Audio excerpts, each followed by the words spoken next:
মুসলমান বন্ধুগণ, গভীর মনোযোগ। আল্লাহর পয়গম্বর, আখিরি জামানার নবী, সরকারে কায়নাত, দু জাহানের সরদার, নবী রহমত জনাবে মুহাম্মদ রাসূলুল্লাহ সাল্লাল্লাহু খলিফা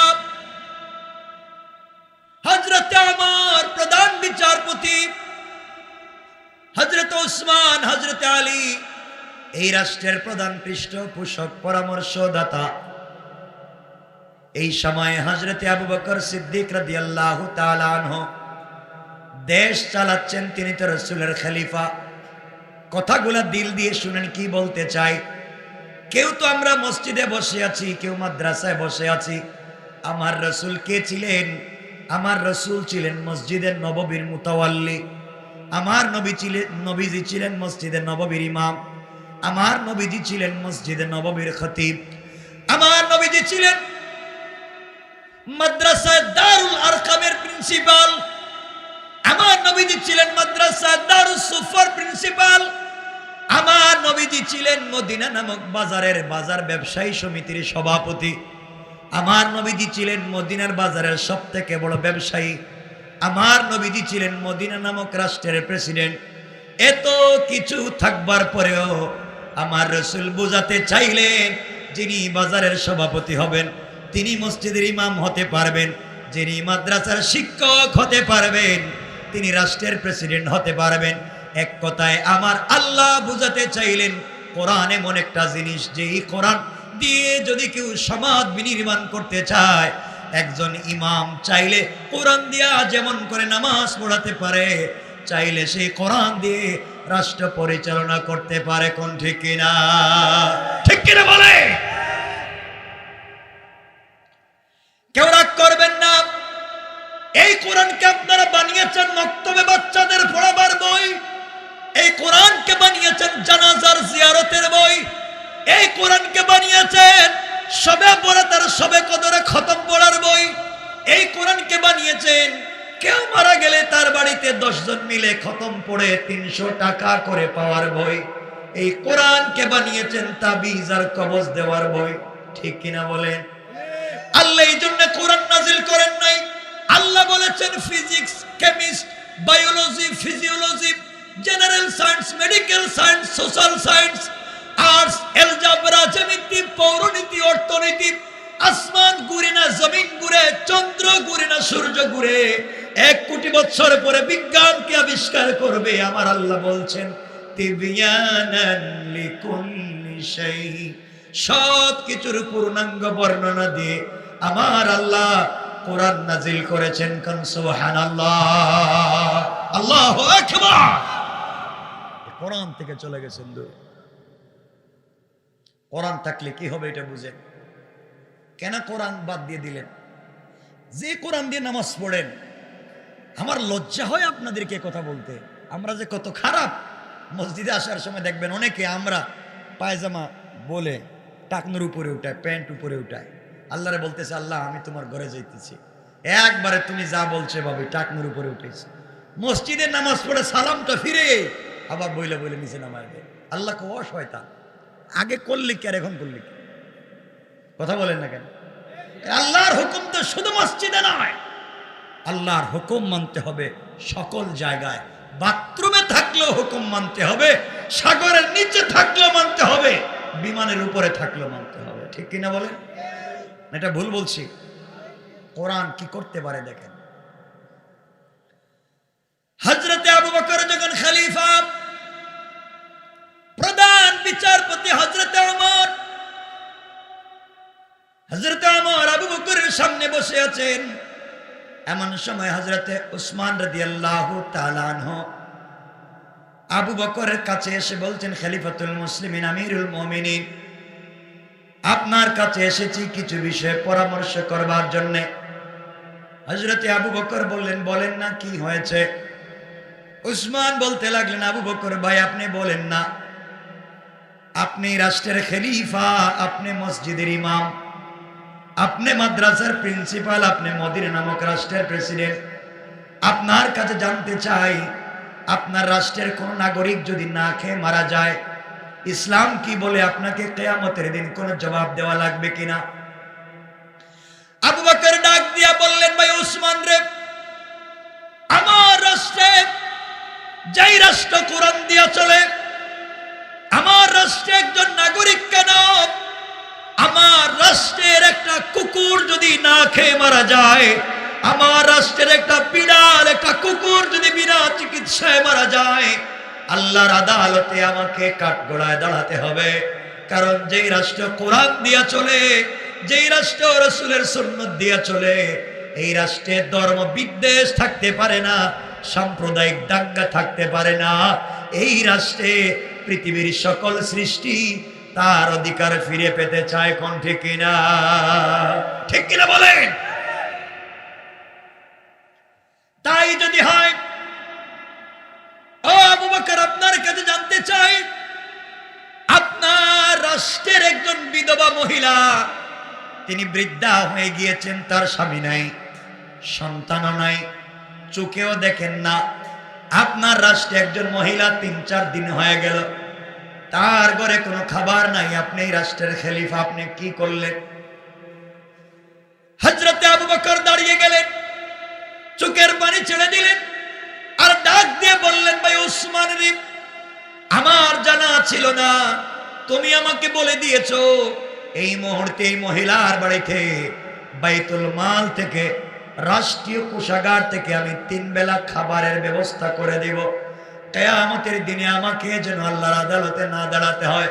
ওসমান ডাক দিয়া বললেন, ভাই আবু বকর, শুধু খাবার পৌঁছে দিলে হবে না, এই মহিলাকে কে রান্না করে খাওয়াইয়া দিবে? মহিলার কোনো সন্তান নাই, মহিলা চোখে দেখেন না, বৃদ্ধা মানুষ, তার ঘরে কোনো কর্মচারী নাই। হযরত আবু বকর বললেন, ভাই ওসমান রে, আমি তো মহিলার ঘরে রান্নার লোক দিতে পারবো না, আমি তো মহিলার ঘরে কর্মচারী দিতে পারবো না, এমন লোক বলতো মদিনায় নাই, শুধুমাত্র আমি খাবার পৌঁছে দিতে পারবো। এইভাবে কথা চলছে। এমন সময় হযরত ওমর, মদিনা নামক রাষ্ট্রের প্রধান বিচারপতি, সুপ্রিম পাওয়ার যিনি আইনের ব্যাপারে, হযরত ওমর দাঁড়িয়ে গেলেন, আর ডাক দিয়া বললেন, খলিফাতুল মুসলিমিন, আমিরুল মুমিনিন, আমি তো সেই ওমর, যে ওমরের কাছে মানুষের মাথা কাটা ছিল ডালবা। আমাকে সকালে টাকা দিয়ে বলবেন অমুকের মাথা লাগবে, বিকালে কেটে দিয়েছি, দুনিয়ার জমিনে করেছি, কিন্তু আমি যখন কোরআনের সংস্পর্শে এসেছি, কোরআন পড়তে শিখেছি, রাসূল পাকের আদর্শের কাছে এসেছি, আমিও তো তার মাথা কাটবার জন্য যেতে চেয়েছিলাম, কিন্তু আমি যখন রাসূল পাকের কাছে গিয়েছি, মাথা তো কাটতে পারি নাই, মাথা কাটতে পারি নাই। শেষ পর্যন্ত কালিমা পড়ে আমি আমার গোটা জিন্দেগিকে কোরআনের জন্য ওয়াকফ করে দিয়েছি। কোন সুবহানাল্লাহ। এই কোরআন আমি ওমরের মতো মানুষকে পরিবর্তন করে দিয়েছে। আমি ওমর পরিবর্তন হয়ে গিয়েছি। আবু বকর, আমি ছিলাম উটের রাখাল, উট আমার মাথায় প্রস্রাব করত, উট আমার মাথায় টয়লেট করে দিত, আমি আমার সরিয়ে ফেলতে হবে এটাও জানতাম না। শুধুমাত্র কোরআনের কারণে, কোরআনের কাছাকাছি আসার কারণে কোরআন আমাকে এত বেশি সম্মান দিয়েছে। এই পৃথিবীতে সর্বপ্রথম আল্লাহ নারায়ে তাকবীর, আল্লাহু আকবার বলে ইসলামের প্রথম যে মিছিল হয়েছে মদিনায়, মাত্র 11 জন নিয়ে, মক্কায় মাত্র 11 জন নিয়ে এই মিছিলের নেতৃত্ব দিয়েছেন স্বয়ং হযরত ওমর। কোন সুবহানাল্লাহ। এই ওমর বলছেন, আবু বকর, আমি মদিনা নামক রাষ্ট্রের প্রধান বিচারপতি, আমি দাঁড়িয়ে গেলাম, আপনি বৃদ্ধা মহিলার বাড়িতে 3 বেলার খাবার পৌঁছে দিবেন। কে রান্না করে দিবে? কে ঘর ঝাড়ু দিয়া দিবে? কে মহিলার কাপড় ধুইয়া দিবে? কে মহিলাকে খাওয়াইয়া দিবে? আপনি কোন লোক দিতে পারলেন না। আবু বকর, আমি 2 হাত জোড় করে বলছি, আপনি আপনার রাষ্ট্রের প্রধান বিচারপতি, আমি ওমরকে বিনা পারিশ্রমিকে এই মহিলার ঘরের কর্মচারী বানাইয়া দিতে পারেন। কোন সুবহানাল্লাহ। আপনারা কিছু বুঝতেছেন আমার কথা? কিছু বুঝছেন? একটা রাষ্ট্রের প্রধান বিচারপতি, তিনি একটা রাষ্ট্রের সাধারণ একজন বিধবা মহিলার ঘরের কর্মচারী হতে চান বিনা পারিশ্রমিকে, সুবহানাল্লাহ কি আগামী বছর বলবেন? সবাই বলেন না সুবহানাল্লাহ। আর আমাদের দেশে যদি একজন কি ওয়ার্ডের পাতি নেতা হয়, এর কাছে গিয়েও কথা বলা যায় না। কথা বলেন না কেন? তার পাওয়ার আর ক্ষমতায়। আর হযরত ওমর প্রধান বিচারপতি, আবু বকর বলছেন, ভাই ওমর, আপনি রাষ্ট্রের প্রধান বিচারপতি, আপনি মহিলার বাড়িতে কর্মচারী হবেন, রাষ্ট্রের কাজ কে করবে? ওমর বলছেন, ভাই আবু বকর, আমি অফিসে যাওয়ার আগে এই মহিলার বাড়িতে গিয়ে কাজ করে দেব, এবং অফিস থেকে আসার পরে এই মহিলার বাড়িতে কাজ করে দেব, আপনি শুধু আমাকে অনুমতি দেন। সুবহানাল্লাহ বলেন। আবু বকর আশ্চর্য হয়ে যাচ্ছেন, তুমি রাষ্ট্রের কাজ করার পাশাপাশি একজন মহিলার বাড়িতে কর্মচারীর কাজ করতে পারবে? বুঝাতে চাচ্ছি ইসলাম মানুষকে কেমনে পরিবর্তন করে, আর বাংলাদেশের মুসলমান কেমন পরিবর্তন করছে। গোটা দুনিয়ায় রমজানের আগে আরব বিশ্বের মুসলমানরা 11 মাস ব্যবসা করে, 11 মাস ব্যবসা করে। সৌদি আরবে যারা উমরা করতে গিয়েছেন রমজানে, তারা জানেন রমজানুল মুবারক আসলে কোটি কোটি টাকার মালিক, তারা বড় বড় কাবার বেন নিয়ে, ট্রাক নিয়ে রাস্তায় দাঁড়িয়ে থাকে, মানুষকে শুধু ফ্রি দিতে থাকে, শুধু তার ফ্যাক্টরি থেকে পকেট থেকে দিতেই থাকে, না নিলে জুড়ে দেয়।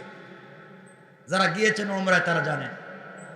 আর বাংলাদেশের ব্যবসায়ীরা পাবলিকের সাথে 11 মাস ব্যবসা করতে গিয়ে চুরি করে, আর রমজান আসলে ডাইরেক্ট ডাকাতি শুরু করে দেয়। ঠিক কিনা বলে?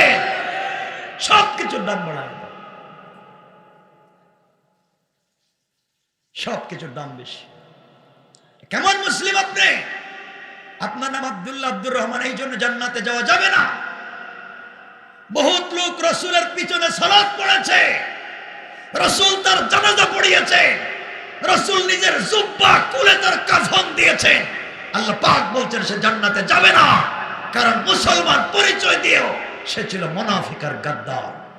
এমন লোক এই সমাজে নাই। কথা বলেন না কেন নাই?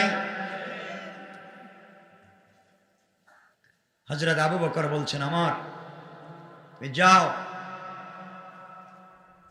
আমার কথা মনে খারাপ লাগতেছে আপনাদের? কষ্ট হচ্ছে? কষ্ট তো লাগতেই পারে, কষ্ট লাগতে পারে। অনেকে এলাকায় খবর নেন, যারা ভিলেজ পলিটিক্স করেন, গ্রামের রাজনীতি, গ্রামের মড়ল, গ্রামের মাতবর, গ্রামের বিচারে অনেক মুসলিম আছে। এলাকার মড়ল, মাতবর, পঞ্চায়েতের বড় মুরব্বী, কসম রব্বে পাকের জাতের অনেক খারাপ লোক আছে, যারা এক কাপ রং চা খাইয়া এদিকের বিচারকে এদিকে দিয়ে দেয়। ঠিক কিনা? আওয়াজ করে। এগুলো নাই এলাকায়? কিসের মুসলিম পরিচয় দেন? আপনি তো ধান্দাবাজ। ইসলাম আপনাকে ভালো মানুষ বানাতে পারে না। আপনি নামাজ পড়ে ভালো মানুষ হতে পারলেন না, আপনি কেমনে জান্নাতে যাবেন? জান্নাতে তো সহজ, আপনাদেরকে এসে বুঝাইব পাবলিক। জান্নাত তো সোজা সোজা, গিয়া মইরা দেখেন জান্নাত কোন জিনিস। পাবলিকের হক যদি সরিষার দানা পরিমাণ খেয়ে থাকেন, সরিষার দানা পরিমাণ পাবলিকের হক খেয়ে থাকেন, আপনি মাপ পাবেন না। প্রশ্নই আসে না মাপ পাওয়া। আমার বন্ধুগণ, হযরত আবু বকর বলছেন, আমর রে,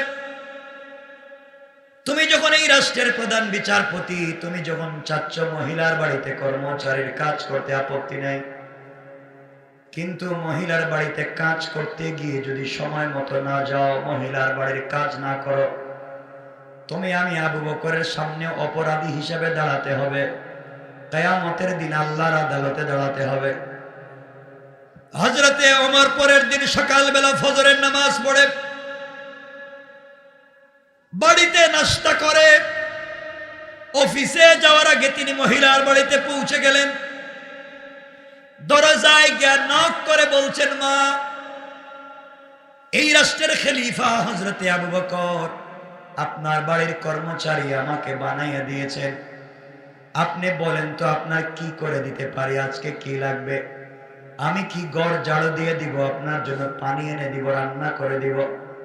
মহিলা ডাক দিয়া বলছেন, যুবককে তোমাকে চিনতে পারলাম না, তুমি আসার প্রায় 3 ঘন্টা আগে আরেকটা যুবক এসে আমার ঘরের সবগুলা কাজ করে দিয়ে চলে গেছে। কোন সুবহানাল্লাহ। আমার আশ্চর্য হয়ে গেলেন, ব্যাপার কি? এই দায়িত্ব আমার, রাষ্ট্রের পক্ষ থেকে নির্ধারিত দায়িত্ব আমার, আমার কাজ কে করে দিয়ে চলে যায়? চিন্তা করলেন আমাকে আরো আগে যাওয়া লাগবে। পরের দিন তিনি চিন্তা করলেন আজকে ফজরের নামাজের আগে, ফজরের নামাজের আগে মহিলার বাড়িতে পৌঁছে যাই, গিয়ে দেখি তো কি। ফজরের সালাতের আগে, জামাতের আগে বাড়িতে পৌঁছে গেলেন। দরজায় নক করে ডাক দিয়ে বলছেন, মা বলেন তো, আপনি বলেন আমি আপনার ঘরের খাদেম, পানি এনে দেওয়া লাগবে কিনা, ঘর ঝাড়ু দেওয়া লাগবে কিনা, খাবার রান্না করে দেওয়া লাগবে কিনা? মহিলা ডাক দিয়ে বলছেন, যুবক রে, তুমি আজকেও আসতে দেরি করে ফেলেছ। তুমি আসার প্রায় 2 ঘন্টা আগে আরেকজন যুবক এসে আমার ঘরের সবগুলা কাজ করে দিয়ে চলে গেছে। কোন সুবহানাল্লাহ। হযরত ওমর আশ্চর্য হয়ে গেলেন, আজও করে দিয়ে কে গেল? নির্ঘাত আমার পিছনে কোন সিআইডি লেগে গিয়েছে। হযরতে আবু বকর আদালতে আমাকে দাঁড়াতেই হবে। আগামীকালকে ফজরের আজানেরও আগে আমি পৌঁছে যাব, তাহাজ্জুদের সালাত পড়ে এই মহিলার বাড়িতে চলে যাব, গিয়ে দেখব কাজ করা যায় কিনা। তৃতীয় দিন, সংক্ষেপ করে বলি, তৃতীয় দিন পৌঁছে গেলে ফজরের সালাতের আগে, আজানের আগে, তাহাজ্জুদের সালাতের পরে মহিলার বাড়ির দরজার সামনে গিয়ে বলছেন, মারে আমি আপনার বাড়ির নির্ধারিত খাদেম, আপনি বলেন না আমি কি কাজ করে দিয়ে দিতে যেতে পারি। মহিলা ডাক দিয়া বলছেন, যুবক রে, কে তোমাকে চিনতে পারলাম না বাবা। তুমি আসার আজকে প্রায় 1 ঘন্টা আগে আরেকজন যুবক এসে সবগুলা কাজ করে দিয়ে চলে গেছে। কোন সুবহানাল্লাহ। আমার আশ্চর্য হয়ে গেলেন, প্রতিদিন আমার আগে কে কাজ করে দিয়ে চলে যায়?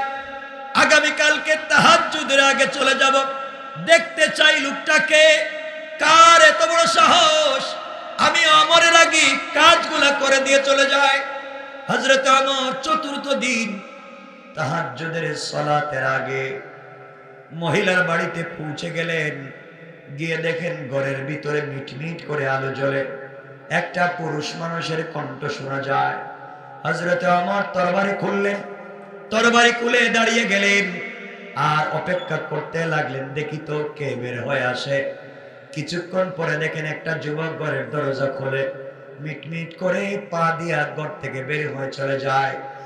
হযরত ওমর চিৎকার করে বলছেন, যুবক কে তুমি? দাঁড়িয়ে যাও, কে তুমি? 3 দিন পর্যন্ত এই মহিলার বাড়িতে কাজ করবার জন্য আমি এসেছি, তুমি আমার আগে বাড়িতে এসে কাজ করে দিয়ে চলে যাও। 3 দিন পর্যন্ত মহিলার বাড়িতে কোনো খিদমত আমি করতে পারলাম না। যুবক তুমি কে? তুমি দাঁড়িয়ে যাও। আমি ওমর বলছি, আমার হাতে নাঙ্গা তরবারি, তুমি যদি আমার কথা না শোনো, তোমার শরীর থেকে আমি মাথা আলাদা করে দিতে পারি। হাত উঠে সারেন্ডার হয়ে যাও। ওমরের গর্জন শুনে যুবক দাঁড়িয়ে গিয়েছেন, উপর দিকে হাত উঠে সারেন্ডার হয়েছেন। হযরত ওমর তরবারি খুলে আস্তে আস্তে সামনে যেতে লাগলেন। যুবকের সামনে যখন পৌঁছে গেলেন, নিজেকে আর সামলিয়ে রাখতে পারলেন না, থরথর করে কাঁপতে লাগলেন, হাতের তরবারি ফেলে দিলেন, চিৎকার করতে লাগলেন। তাকাইয়া দেখলেন যে যুবকটা হাত উঠাইয়া সারেন্ডার হইয়া দাঁড়িয়ে আছে, ওই যুবকটার কেউ না, তিনি হলেন মদিনার রাষ্ট্রের খলিফা হযরতে আবু বকর। আল্লাহু আকবার। হযরত ওমর কাঁদতে লাগলেন আর বলতে লাগলেন, আবু বকর, ও খলিফা, আপনি কেন এখানে এসেছেন? আপনি কেন এখানে এসেছেন? হাত নামান। আবু বকর বলছেন, ভাইরে, আমি এই জন্যই বাড়িতে এসেছি, আপনাকে আমি দিয়েছিলাম দায়িত্ব মহিলার বাড়ির কাজ করার, কিন্তু আপনার আগে তো আমি এই দেশের খলিফা। কিয়ামতের দিনে আল্লাহর আদালতে আপনার আগে আমার বিচার হবে। আমি খলিফা থাকাকালীন সময় আমার দেশের নাগরিক যদি কষ্ট পায়, আমাকে আগে জবাব দেওয়া লাগবে। এই জবাবদিহিতার ভয়, কিয়ামতের ভয়, কবরের আযাবের ভয় আমি আবু বকরের ভিতরে যখন ঢুকে যায়, ওমর রে আমি ঘুমাতে পারি না, আমি বিছানায় পিঠ লাগাতে পারি না, দৌড়াইয়া এই মহিলার বাড়িতে চলে আসি। আর তুমি আসার আগে মহিলার ঘরটা জালো দিয়ে পানি এনে রান্না করে নিজের হাতে খাওয়াইয়া ঘর থেকে বের হয়ে যাই। কোন সুবহানাল্লাহ।